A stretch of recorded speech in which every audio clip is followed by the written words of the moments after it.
నమస్తే. లోక్సభలో ప్రతిపక్ష నేత మరియు కాంగ్రెస్ అగ్రనేత అయినటువంటి రాహుల్ గాంధీ కొన్ని వివాదాస్పద వ్యాఖ్యలు చేశారు. రాజ్యం మీద తిరుగుబాటు చేయండి అని యువతకు పిలుపునివ్వడం జరిగింది. దీనికి గాను ఆయన చూపించిన కారణం ఏంటంటే రాష్ట్రీయ స్వయం సేవక్ సంఘ్ సరసంఘచాలక్ అయినటువంటి డాక్టర్ మోహన్జీ భాగవత్ చేసినటువంటి వ్యాఖ్యలను దృష్టిలో పెట్టుకుని నేను ఈ మాట అన్నాను అన్నట్లుగా కాంగ్రెస్ నాయకులందరూ కూడా విశ్లేషణలు చెప్తున్నారు. అసలు ఏం జరిగింది?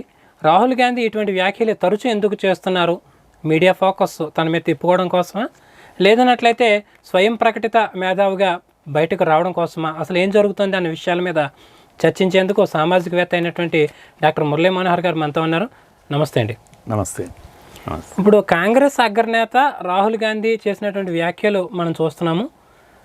ఈ రాహుల్ గాంధీ చేసినటువంటి వ్యాఖ్యలు ఏంటి? వాటి యొక్క అంతరార్థం ఏంటండి?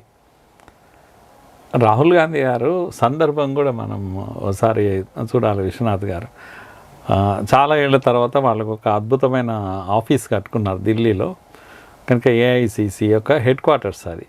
అంత పెద్ద కార్యాలయం కట్టుకున్నప్పుడు ఆయన ఒక చీఫ్ గెస్ట్గా ఆయన మాట్లాడాల్సిన విషయాలు ఏముంటాయి? కాంగ్రెస్ ఘన చరిత్ర చెప్పుకోవాలి. అవును, వాస్తవం. ఆ సందర్భం వేదిక కూడా అసలు ఆ విషయమే మాట్లాడలేదు. అంటే గాంధీ దగ్గర నుంచి విషయాలు చెప్తే స్వతంత్ర పోరాటంలో కాంగ్రెస్ నాయకులు వాళ్ళు చేసినటువంటి స్ఫూర్తి ఇవన్నీ కూడా గుర్తు చేసుకోవాల్సినటువంటి ఒక క్షణం అది. అలాంటిది ఏదీ లేకుండా అబ్రప్ట్గా ఆయన అంతకు ముందు రోజు మోహన్ భగవత్ మాట్లాడిన మాటలను క్లూగా తీసుకొని అక్కడ ఒక దాడి చేయాలనేటువంటి ఒక ప్రయత్నం చేశాడు. ఓ రకంగా రాహుల్ గాంధీ అప్పుడప్పుడు ఇంటలెక్చువల్ ఇన్నోసెన్స్ అని అంటాం. కనుక ఇంటలెక్చువల్ ఇన్నోసెన్స్ బాగుందండి. కనుక ఆయన ఇంటలెక్చువల్లీ వెరీ ఇన్నోసెంట్. ఆయన అంటే ఏ సందర్భంలో ఏం మాట్లాడాలి, ఏది మాట్లాడితే బాగుంటుంది ఆ జ్ఞానం కూడా లేదు పాపం. దాన్ని అందుకే నేను అజ్ఞానం అని కూడా అంటలేను. సడన్గా అది ఎత్తుకున్నాడు, మాట్లాడాడు. తర్వాత ఆయన భాష అంతా కూడా చాలా అభ్యంతరకరం. ఆయన లీడర్ ఆఫ్ ఆపోజిషన్గా ఉన్నాడు ఇప్పుడు.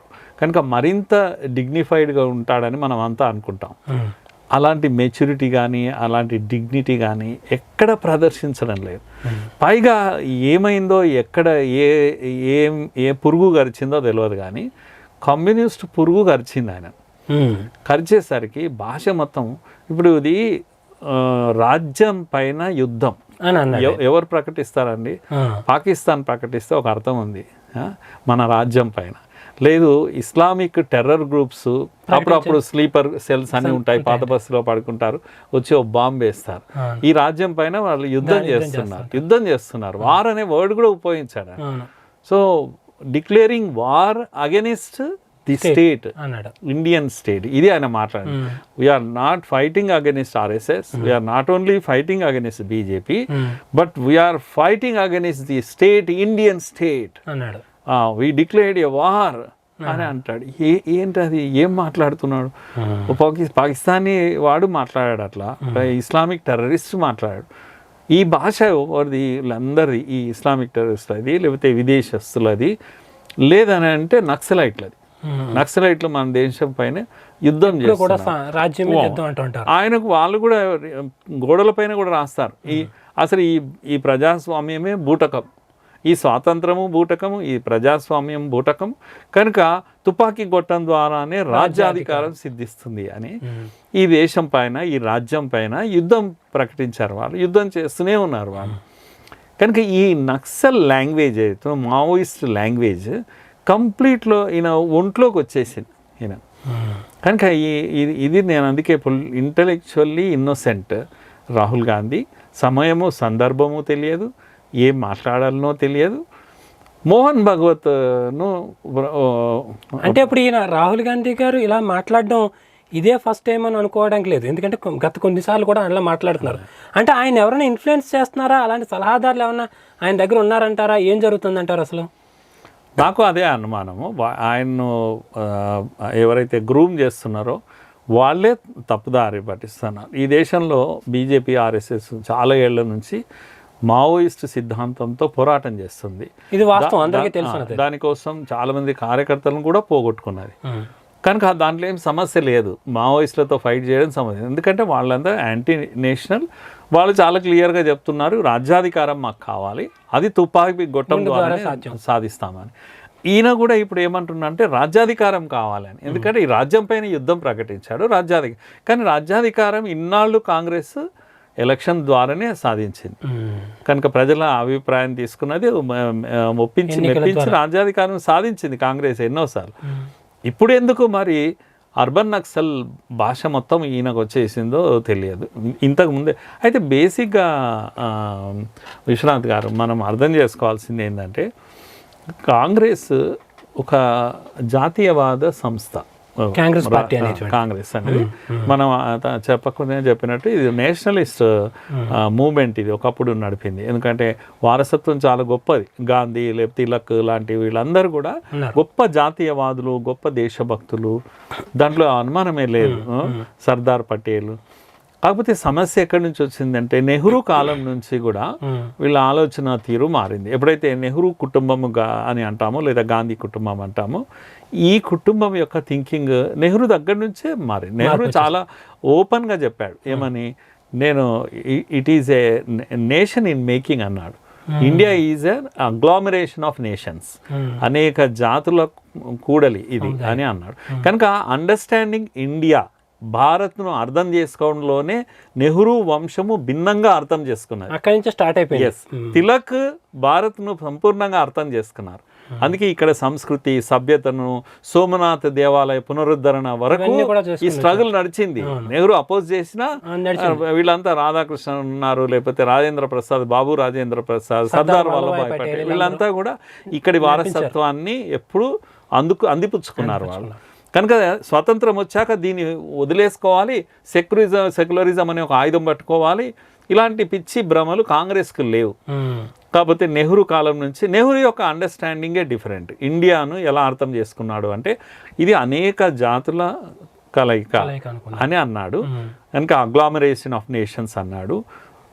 రాహుల్ గాంధీ చాలా క్లియర్గా మొన్న ఈ మధ్యలో కూడా ఒక స్టేట్మెంట్ ఇచ్చారు, India is not a nation, it is a union of states అని ఆయన ఒక స్టేట్మెంట్ ఇచ్చారు.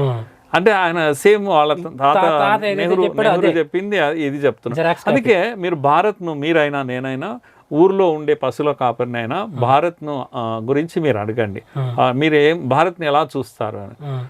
అంటే కాశ్మీర్ నుంచి కన్యాకుమారికి ఇది ఒకే జాతి అని అంటాం. అంతే, భారతదేశం నా మాతృభూమి, భారతీయులందరూ నా సహోదరులు. ఇన్ని వేష భాష ఉన్నప్పటికీ, ఇంత తమిళులు ప్రత్యేకంగా ఉన్న హిమాలయాల పైన చైనా యుద్ధం చేసినప్పుడు వాళ్ళు అన్ని వదిలిపెట్టేసి చైనా వ్యతిరేకంగా మాట్లాడారు వాళ్ళు. ఎందుకంటే హిమాలయము ఒక రకమైన భావన మనది అనేటువంటి భావన. ఇన్ని రాజ్యాలు ఉన్నప్పటికీ కూడా పటేల్ వీటి అన్నిటినీ కలిపినా కూడా కల్చరల్గా, సాంస్కృతికంగా మనకు కొన్ని లక్షణాలు ఉన్నాయి. కాశ్మీర్ నుంచి కన్యాకుమారి వరకు మన అందరిలో సేమ్ లక్షణాలు ఉన్నాయి. గంగా అంటే పవిత్రమైంది, ఆవు అంటే ఒక పవిత్రమైన భావన, హిమాలయాలు లేకపోతే ఇలాంటివన్నీ ఈ మన యొక్క సెంటిమెంట్స్, రామాయణం, మహాభారతం పట్ల.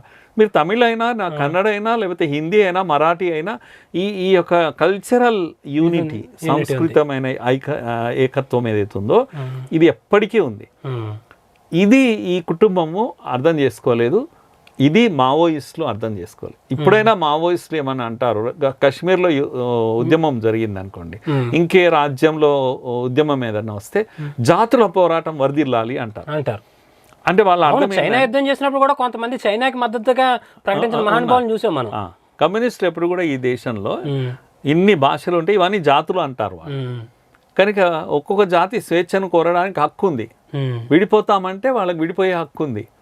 కనుక కాశ్మీర్ ఉద్యమం ఏంది, సపరేటిస్ట్ మూమెంట్ కాదు, అది ఆ జాతి యొక్క హక్కు అంటారు వీళ్ళు. కనుక అది వేరే జాతి, మనం వేరే జాతి, తెలుగు జాతి, తమిళ జాతి, ఇది అనేక జాతులుగా చూస్తారు. కానీ మనం భారతీయులు, కామన్ భారతీయులు ఎప్పుడు కూడా ఇది one nation, one people, one country, అంతే. ఇది భారతీయుడు, సగటు భారతీయుడి యొక్క ఆలోచన. కనుక బేసిక్గా ప్రాబ్లం ఎక్కడొస్తుందంటే understanding India. How you understand India, how Rahul Gandhi understand India. Rahul Gandhi understands India is a union of many states. అంటే ఆయన చూసేది స్టేట్స్, విడివిడిగా ఉన్న స్టేట్స్నే ఐడెంటిఫై చేస్తాడు. ఒక్క నేషన్, ఇది వన్ నేషన్ అనే దాన్ని ఆయన ఐడెంటిఫై చేయడు. కమ్యూనిస్టులు ఐడెంటిఫై చేయరు, అర్బన్ నక్సలైట్లు ఐడెంటిఫై చేయరు. వీళ్ళందరి లక్షణాలు ఒకేలాగా ఉంటాయి. రాహుల్ గాంధీ లక్షణాలు ఇవన్నీ కూడా అలా ఉన్నాయి. కనుక ఇది భారత్ను ఒక యునైటెడ్ భారత్గా చూడలేరు వీళ్ళంతా కూడా. అక్కడ బేసిక్గా డిఫరెన్స్ వస్తుంది. రాహుల్ గాంధీ యొక్క అదంతా కూడా ఆయనకు వెనక నుంచి ట్రైనింగ్ ఇచ్చిన వాళ్ళు ఆ విధంగా ఆయననే ఒక స్ట్రాంగ్ లెఫ్టిస్ట్ లీడర్గా తయారు చేశారు. హార్డ్ కోర్ మీరు సీతారాం యేచూరి లేకపోతే హరగోపాల్, వరవర్రావు వీళ్ళు మాట్లాడినట్టే ఇప్పుడు రాహుల్ గాంధీ మాట్లాడుతున్నారు. ఇంతకాలము వీళ్ళు రాహుల్ గాంధీ సపోర్ట్ తీసుకొని ఈ దేశంలో హిందుత్వం పైన దాడులు చేశారు. ఇప్పుడు ఏంటంటే ఏకంగా రాహుల్ గాంధీనే వాళ్ళలా తయారు చేసుకున్నారు. వార్ డిక్లేర్ చేసేయడానికి రెడీ అవుతారు. రాహుల్ గాంధీనే తయారు చేశారు. అందుకే ఆయన విదేశాలకు వెళ్ళి భారత్ను తిడతాడు, భారత్ను కించపరుస్తాడు, భారత్కు వ్యతిరేకంగా మాట్లాడతాడు. ఇప్పుడు కూడా అలాంటిదే మాట్లాడాడు. కొత్తగా నాకేం అనిపించలేదు రాహుల్ గాంధీ, విశ్వనాథ్ గారు. అయితే మరి రాహుల్ గాంధీ ఈ రకమైనటువంటి ట్రాన్స్ఫార్మేషన్ జరుగుతున్నటువంటి దశను చూస్తున్నాం. మరి రాహుల్ గాంధీకి ప్రజల్లో మద్దతు పెరుగుతోందా, లేదన్నట్లయితే ఈ రకమైనటువంటి ఐడియాలజీ ఆయన తీసుకెళ్లే కొద్దీ కూడా కొన్ని రాష్ట్రాల్లో కాంగ్రెస్ పార్టీ గెలవడం కానీ, దేశవ్యాప్తంగా కాంగ్రెస్ పార్టీకి బలం పెరగడం కానీ, ఇది ఏమైనా ప్రజల్లో కూడా ఆ బలం వస్తుందని ఏమైనా అనిపిస్తుందంటారండి? ఆయన రోజు రోజుకు తన డ్రాయింగ్ రూమ్కు పరిమితం అయిపోతున్నాడు ప్రజల మధ్యన. ఇప్పుడు ఏకతా యాత్ర అన్నీ తిరిగాడు, ప్రయత్నం చేశాడు ప్రజల మధ్యన. కానీ మీరు ఏం చెప్తున్నారు, ప్రజల హృదయం స్పందించే విధంగా భారతీయులకు భారతీయత మాట్లాడాలి, భారతీయ భాష మాట్లాడాలి. కానీ నేను ఈ మధ్య కాలంలో ఆయన చేసినటువంటి డిబేట్స్లో ఒక 2-3 విషయాలు మీకు పెడతాను ప్రజల ముందు ఆలోచించడానికి. ఇప్పుడు రాజ్యాంగం ఉంది, ఈరోజు రాజ్యాంగం పట్టుకొని తిరుగుతున్నాడు ఆయన. కానీ ఈ రాజ్యాంగంకు భిన్నంగా మాట్లాడుతున్నాడు, ఈ రాజ్యాంగానికి వ్యతిరేకంగా మాట్లాడుతున్నాడు. ఉదాహరణకు ఆయన ఏమన్నాడు ఆ మధ్యలో ఒక ప్రపోజల్, ఈ వెల్త్ అంతా కూడా ఏదైతుందో ఇది మళ్ళీ రీడిస్ట్రిబ్యూట్ చేయాలి ఇప్పుడు. అంటే దాని అర్థం ఏంటి అంటే, వెల్త్ క్రియేట్ చేసిన వాళ్ళు ఎవరైతే ఉన్నారో డబ్బున్న వాళ్ళు, వాళ్ళ డబ్బంతా లాగేసుకోవాలి, ఇది వెల్త్ క్రియేట్ చేయలేని వాళ్ళు, పేదవాళ్ళు అనుకుందాం, వాళ్ళకు పంచాలి అని. ఇప్పుడు చట్టం అనేది ఒక రూల్, ఇది కదా, రూల్ ఆఫ్ లా అనేది ఒకటి ఉంది. రూల్ ఆఫ్ లాకు భిన్నంగా మాట్లాడుతున్నాడు అని రాజ్యాంగానికి భిన్నంగా మాట్లాడు. రాజ్యాంగం ఏముంది, మేము మార్చి పడేస్తాం, మాకు మెజారిటీ ఇవ్వండి, మేము మార్చేస్తాం. ప్రతిసారి రాజ్యాంగానికి భిన్నంగా మాట్లాడుతున్నాడు, రాజ్యాంగాన్ని మార్చేస్తామని. ఎట్లయితే షహబానో కేసులో రాజీవ్ గాంధీ చేశాడో అదే పని ఈయన చేస్తున్నాడు. రెండో విషయం ఏమంటాడు, క్యాస్ట్ సెన్సెస్ చేయాలి. కనుక మేము ఎందుకు చేయాలి అని అంటే, అబోవ్ 50% కూడా మేము రిజర్వేషన్స్ ఇవ్వాలనుకుంటున్నాము. ఇప్పుడు ఆర్టికల్ 14 and 15 రిజర్వేషన్ కంటైన్ చేస్తుంది, 50% లోపల ఉంచుతుంది, సుప్రీంకోర్టు చెప్పింది కాబట్టి. కనుక రాజ్యాంగం యొక్క ప్రతి దాని యొక్క అర్థము పరమార్థం ఏదైతే ఉంటుందో అది సుప్రీంకోర్టు చెప్తుంది. 14-15 ఇలా ఉంది, 50% దాటొద్దు. అదంతా ఏముంది, మాకు ఓట్లు వేయండి, మేము పెంచేస్తాం, 50% అబోవ్ వెళ్తాం అంటే రాజ్యాంగాన్ని మళ్ళీ బ్రేక్ చేస్తామని. మూడో విషయము, India is not a nation. ఇప్పుడు నిన్న మొన్న చెప్పింది, it is a union of states అనేది. ఈ 3 విషయాల్లో ఇండియా ఈజ్ ఎ నేషన్ అని రాజ్యాంగం చెప్తుంది. కానీ ఈయన మాట్లాడేది 3 విషయాల్లో మీరు చూడండి, రాజ్యాంగ విరుద్ధంగా మాట్లాడతాడు. మాకు ఓటేయండి, మేము రాజ్యాంగాన్ని మార్చేస్తామని అంటాడు. ఇంకోవైపు రాజ్యాంగాన్ని కాపాడండి, రాజ్యాంగానికి ప్రమాదం వచ్చింది అని మాట్లాడతాము. కనుక ఇది రాహుల్ గాంధీ చేస్తున్న ఈ విషయము భారతీయులకు ఏ రోజు కూడా నచ్చే విషయం కాదు. కనుక నువ్వు చెప్తున్నది ఒకటి, చేస్తున్నది ఒకటి. ఇది నా అండర్స్టాండింగ్. రాహుల్ గాంధీ చర్చలో లేవనెత్తుతున్నట్టు అంశాలు, ఎజెండా, ఈ దేశం యొక్క ఎజెండా, లెఫ్ట్ ఎజెండాను ముందుకు తీసుకొస్తున్నాడు. లెఫ్ట్ ఈకో సిస్టమ్ వెనకాల పనిచేస్తుంది. వాళ్ళు కోరుకున్న ఎజెండాను ప్రజల ముందు పెడుతున్నాడు. ఆ విధంగా ప్రజలు దీన్ని వ్యతిరేకిస్తున్నారు అతను. ఇప్పుడు మీరు చెప్తున్న ఆలోచనలను కూడా, మీరు చెప్తున్న విశ్లేషణ చూసిన తర్వాత కూడా ఇంకొక చిన్న అనుమానం కలుగుతుందండి.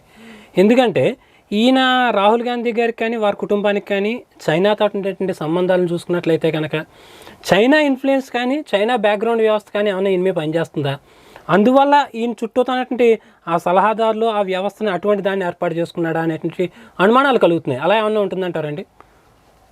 అంటే ఈయన భాషలోనే అది కనిపిస్తుంది. ఒకటి ఈయన చుట్టూ ఉన్న మనుషులు అలాంటి వాళ్ళే ఉన్నారు. ఆ మధ్య చైనాతో ఈయన చేసుకున్న ఒప్పందం ఇలాంటివన్నీ కూడా మనకు బయటపడ్డాయి.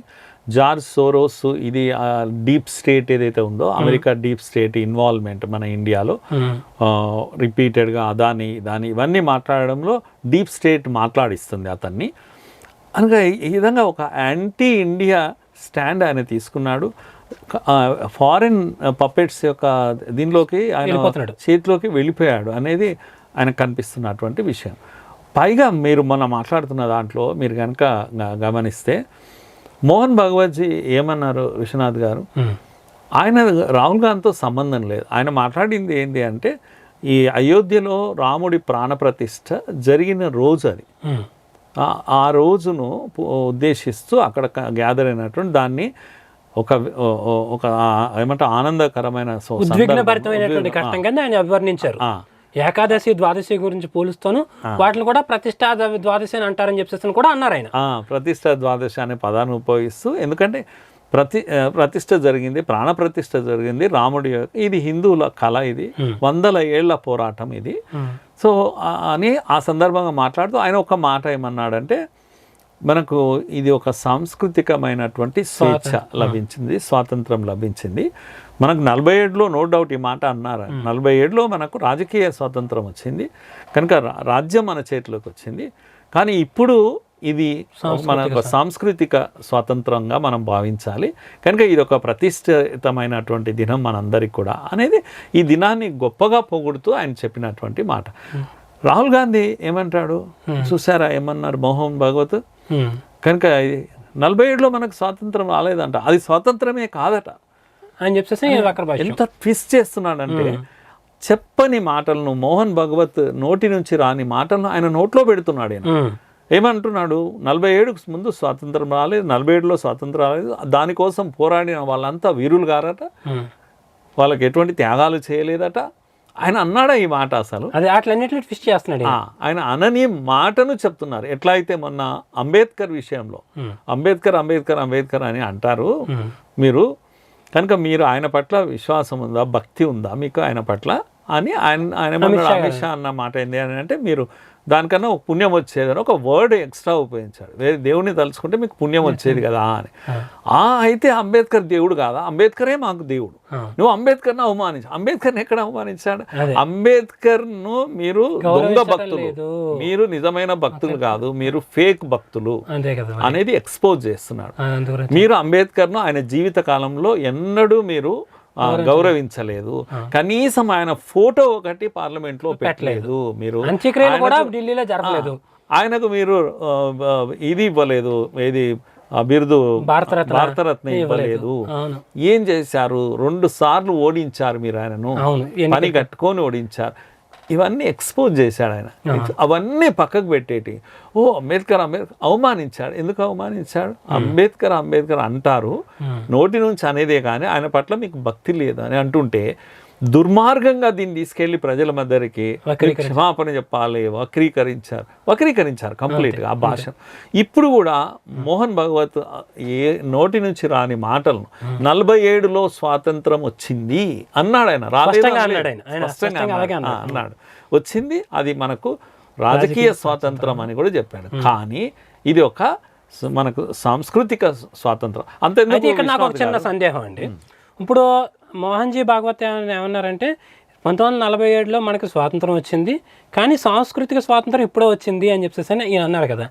అదే తరహాలో ఇంతకుముందు వేరే నాయకులు ఏమైనా సరే, ఇదిగో ఈ సందర్భం ఇది, ఈ సందర్భం వల్ల మాత్రమే మనకు స్వాతంత్రం వచ్చినట్లు, లేదా ఈ ఘట్టం ఇది, ఈ ఘట్టం ద్వారా మనకు స్వాతంత్రం వచ్చినట్లు అని వేరే వాళ్ళు ఎవరైనా అలా రిఫర్ చేశారండి? అందరూ అన్నారు. గాంధీ స్వయంగా అన్నాడు. ఇప్పటికి కూడా చాలా ఫేమస్ కదా, ఇది స్వాతంత్రం ఎప్పుడు అసలైన స్వాతంత్రం అంటే అర్థమైంది ఇది స్వాతంత్రం కాదు అని.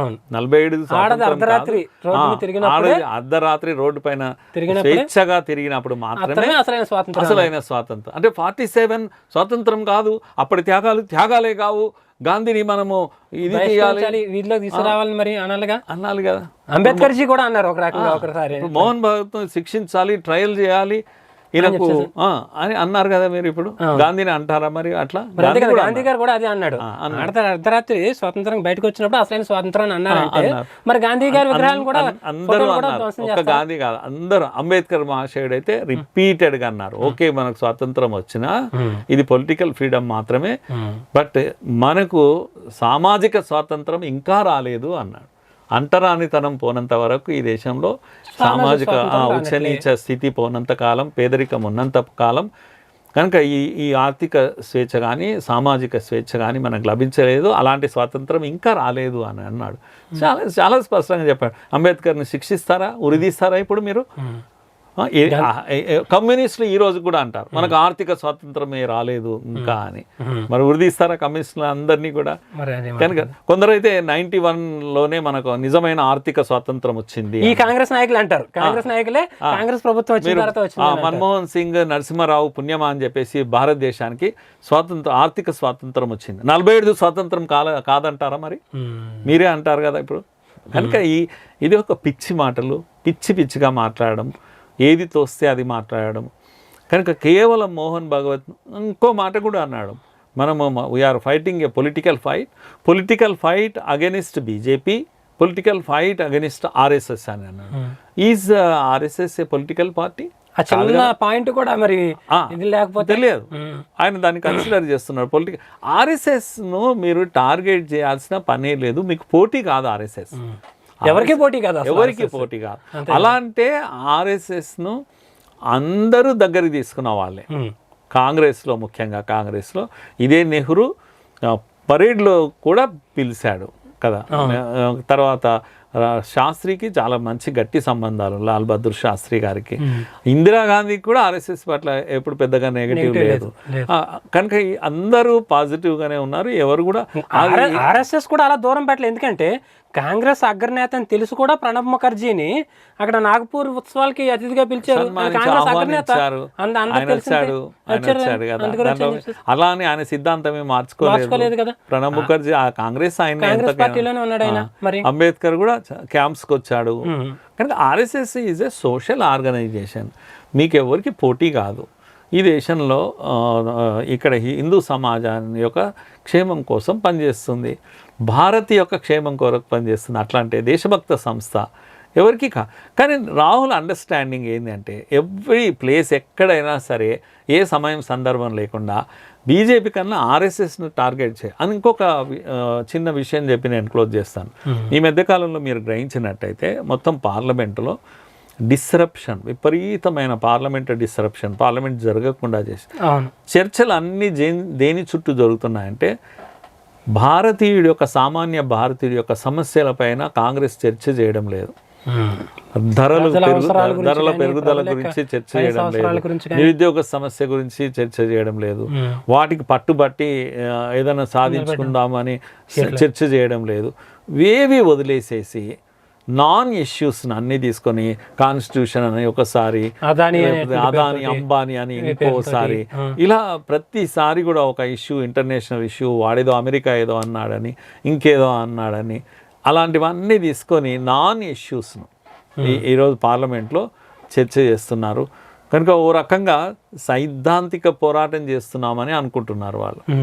కానీ ఈ సిద్ధాంత పోరాటంలో కంప్లీట్గా మోడీని తిట్టాల్సిన కాంగ్రెస్, బీజేపీని తిట్టాల్సిన కాంగ్రెస్, మోడీ వ్యతిరేకత ఎంత దూరం పోయిందంటే మోడీని వదిలేశారు, బీజేపీని వదిలేశారు, అందరిని వదిలేశారు, భారత్ను అటాక్ చేస్తున్నారు.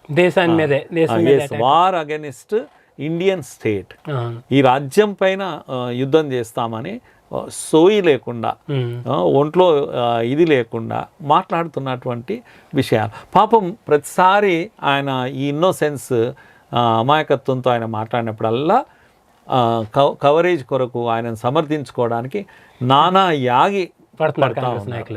తహసీన్ అనేటువంటి ఒక ఆయన ఎవరు స్పోక్స్ పర్సన్ ఆయన అంటున్నాడు, కొద్దిగా వర్డ్స్ సెలెక్టివ్గా కొంచెము జాగ్రత్తగా చూజ్ చేసుకుంటే బాగుండేది మా రాహుల్ గాంధీ అన్నాడు. అంటే అర్థమైంది డిఫెండ్ చేయలేక చివరకు వాళ్ళ స్పోక్స్ పర్సన్స్ కూడా ఎలా కాపాడుకోవాలి మా నాయకుడిని అనేటువంటి ఒక ఇబ్బందిలో పడిపోతున్నారు. కనుక రాహుల్ గాంధీ కాంగ్రెస్కు వరం కాదు, కాంగ్రెస్కు ఒక శాపం అతను. చివరి కాంగ్రెస్ కొంప ముంచడానికి వచ్చాడేమో రాహుల్ గాంధీ అనేటువంటి ఒక పరిస్థితి ఏర్పడ్డది. చిన్నగా ఇండియా గ్రూప్ కూడా అందరూ అదే ఆయన ఒక అందరికీ ఒక భారమై కూర్చున్నాడు. ఇప్పుడు ఇండియా గ్రూప్కే కాంగ్రెస్కే కాకుండా అందరికీ కూడా ఆయన ఒక భారమై కూర్చున్నాడు. సో అలాంటి ఒక పరిస్థితి మనం ఈ దేశంలో చూస్తున్నాము. విశ్వనాథ్ గారు, రాహుల్ గాంధీ చేసినటువంటి వ్యాఖ్యలను బట్టి చూసుకున్నట్లయితే కనుక రాహుల్ గాంధీ దేశానికే కాకుండా కాంగ్రెస్ పార్టీకి కూడా శాపం అన్న భావన కలుగుతోందని సామాజిక విశ్లేషకులు మురళీ మనోహర్ గారు అంటున్నారు. మంచి విషయాలు చెప్పారండి, ధన్యవాదాలు. Thank you. My Media, the voice of India.